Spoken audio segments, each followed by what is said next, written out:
हर बार RAS की vacancy में लगभग 20,000 छात्र आरएएस मुख्य परीक्षा में सम्मिलित होते हैं, लेकिन हर 20 में से केवल एक छात्र को इंटरव्यू देने का मौका मिलता है।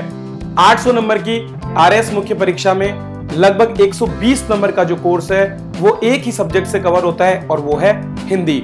पिछली 3 परीक्षाओं के दौरान ऊपरी 100 रैंक पर रहने वाले अधिकतर अभ्यर्थियों ने हिंदी में अच्छा स्कोर किया और इसी के साथ उन्हें आरएएस, आरपीएस और आरटीएस जैसी प्रेस्टीज सर्विसेज लेने का मौका मिला। तो दोस्तों, आज की वीडियो में मैं आपसे बात करूंगा उन 4 स्टेप्स के बारे में जिनको फॉलो करके आप सभी भी इसी तरह से बेहतर अंक प्राप्त करके और हिंदी के साथ अच्छी रैंक ले सकते हैं।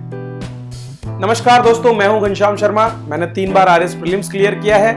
आरएएस 2018 में मेरा 733 रैंक रहा और इस बार मैं फिर से आरएएस का इंटरव्यू देने जा रहा हूं। तो चलिए आगे बढ़ते हैं और बात करते हैं उन 4 तरीकों के बारे में जिनको अगर आप सही तरीके से फॉलो करें तो आप मैक्सिमम नंबर हिंदी के पोर्शन में प्राप्त कर सकते हैं। इस प्रोसेस का जो पहला कदम है वो है अंडरस्टैंडिंग सिलेबस, अर्थात अपने पाठ्यक्रम को समझना। जैसा कि आप स्क्रीन पर देख सकते हैं, मैंने आपको यहाँ पर पाठ्यक्रम प्रदर्शित किया है और डिस्क्रिप्शन में मैंने लिंक भी दिया है जहां से आप इस पाठ्यक्रम को डाउनलोड भी कर सकते हैं। तो ये जो पाठ्यक्रम है इसको बहुत ही बेहतरीन तरीके से बनाया गया है और पूरे 120 अंक का जो ये पेपर है इसको 3 भागों में बांटा गया है। दरअसल ये 3 भाग न होकर के और 3 स्टेप्स हैं आपके एग्जाम की कठिनाई के। मतलब अगर आप इसके पहले भाग की बात करें जो 50 अंक का है और हिंदी व्याकरण को कवर करता है, वो लगभग हर एक छात्र के लिए समान है क्योंकि इसे आसानी से याद किया जा सकता है अगर रेगुलरली कोई छात्र इसकी तैयारी करता है। लेकिन अगर हम दूसरे भाग की तरफ बढ़ते हैं जो भाग ब है, जिसमें आपके संक्षिप्तीकरण, पल्लवन और पत्र लेखन जैसी चीजें आती है, तो यहां पर थोड़ा सा आपका अनुभव और आपकी लेखन कौशल का जो है हिस्सा बढ़ जाता है।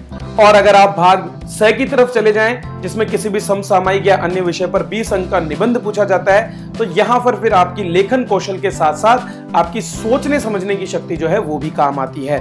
तो हर एक स्टेप पर ये आगे बढ़ता जाता है और इसी के साथ कठिनाई भी इसमें बढ़ती जाती है। तो जब तक अगर आप इस सिलेबस को नहीं समझ लेते हैं, जब तक इसे ढंग से गो थ्रू नहीं कर लेते हैं, तब तक इस एग्जाम में सफलता प्राप्त करना आपके लिए थोड़ा सा मुश्किल हो सकता है।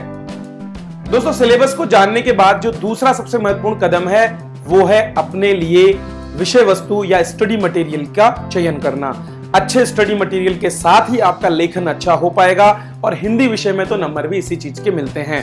और जो सबसे बेहतरीन सोर्स फ्री ऑफ कॉस्ट आपको अवेलेबल है वो है राजस्थान बोर्ड की हिंदी व्याकरण रचना की बुक।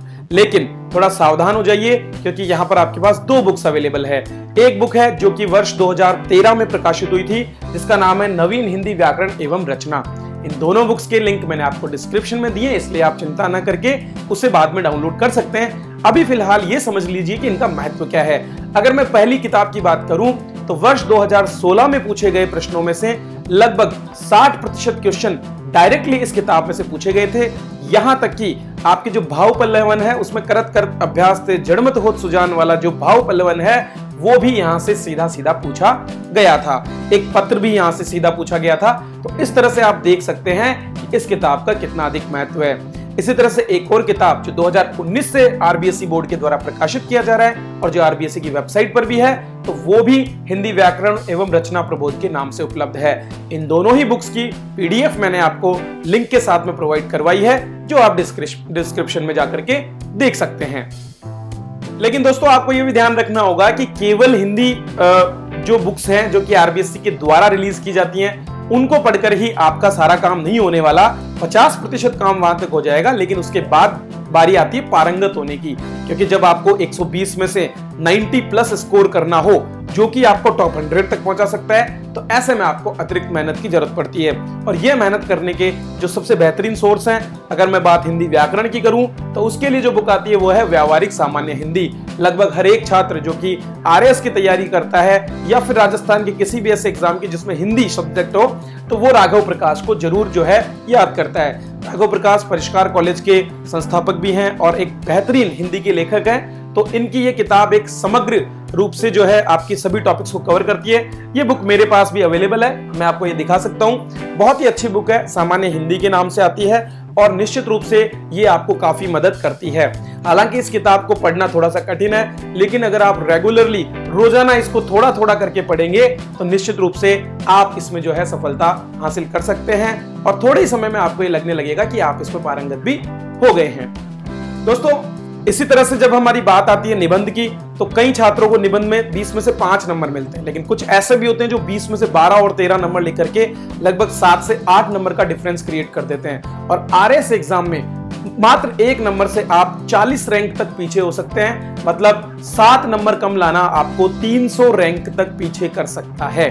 तो ऐसे में आपको निबंध की बेहतर तैयारी करनी होती है। किसी भी निबंध को बेहतर बनाने का सबसे बड़ा माध्यम होता है निबंध की विषय वस्तु और उसमें उपयोग किए गए लोकोक्ति, उद्धरण और उनका सही प्रयोग। इन सभी चीजों को जानने के लिए आपको एडवांस लेवल पर जाना होता है और उसके लिए जो बहुत ही अच्छी बुक अवेलेबल है मार्केट में, वो है दृष्टि की निबंध दृष्टि नाम से डॉक्टर विकास दिव्यकीर्ति और वर्ष 2015 के आईएएस टॉपर हिंदी मीडियम के निशांत जैन ने मिलकर के इस बुक को लिखा है। मेरे पास भी ये बुक अवेलेबल है, मैंने भी इसको पढ़ा है। इस बुक की जो सबसे खास बात है वो मैं आपको बताना चाहूंगा कि इस बुक में लगभग 125 से ज्यादा विविध विषयों पर निबंध दिए गए हैं और इसके साथ साथ इसके पीछे अगर आप देखेंगे तो 2000 से ज्यादा ऐसे उद्धरण हैं जो कि आप आसानी से एक ही जगह प्राप्त करके याद कर सकते हैं। तो आप अगर डेली 5 से 7 उद्धरण को भी याद करें तो लगभग 100 दिनों के भीतर जो है आप इन सभी उद्धरणों को अपने दिमाग में बिठा सकते हैं और जब परीक्षा में आपको कोई निबंध पूछा जाए रिलेटेड टॉपिक पर तो आप वहां पर उसे लिख भी सकते हैं। दोस्तों, पढ़ाई करने के बाद बारी आती है प्रैक्टिस की। अगर कोई व्यक्ति एवरेस्ट पर चढ़ना चाहे तो उससे पहले वह छोटी छोटी चोटियों पर चढ़ने की कोशिश करता है और तभी जाकर के वो एवरेस्ट पर चढ़ने का सामर्थ्य जुटा पाता है। तो मुख्य परीक्षा में बैठने से पहले ही आवश्यक है कि आपको पर्याप्त अनुभव हो जाए कि मुख्य परीक्षा में जब आप जाते हैं तो वहां पर माहौल कैसा होता है और इसी माहौल को समझने के लिए जरूरी है प्रैक्टिस। तो प्रैक्टिस करने के लिए आप सभी आरएस मेंस की आंसर शीट्स का प्रयोग कर सकते हैं। ये आंसर शीट्स आपको ऑनलाइन अवेलेबल है, आप चाहें तो अपने आसपास के किसी स्टोर से भी इन्हें ले सकते हैं, जैसा कि अरिहंत के द्वारा ये पब्लिश की जाती है और अमेजन पर भी अवेलेबल है, तो उसका लिंक भी मैंने आपको डिस्क्रिप्शन में दिया है। इसके अलावा स्प्रिंग बोर्ड द्वारा जो पिछले सालों के कुछ पेपर्स हैं उनको भी जो है पब्लिश किया गया है तैयार करके। स्प्रिंग बोर्ड एक नामी संस्थान है जो कि आप सभी को बहुत बेहतर तैयारी करवाता है, तो वहां जाकर के और उसके जो एक बुक के रूप में उन्होंने जो प्रीवियस ईयर के पेपर्स निकाले हैं उनको भी एक बार आप जरूर देखें, क्योंकि उनसे आपको एक समझ विकसित होगी कि किस तरह से आपको हिंदी के प्रश्नों के उत्तर लिखने चाहिए।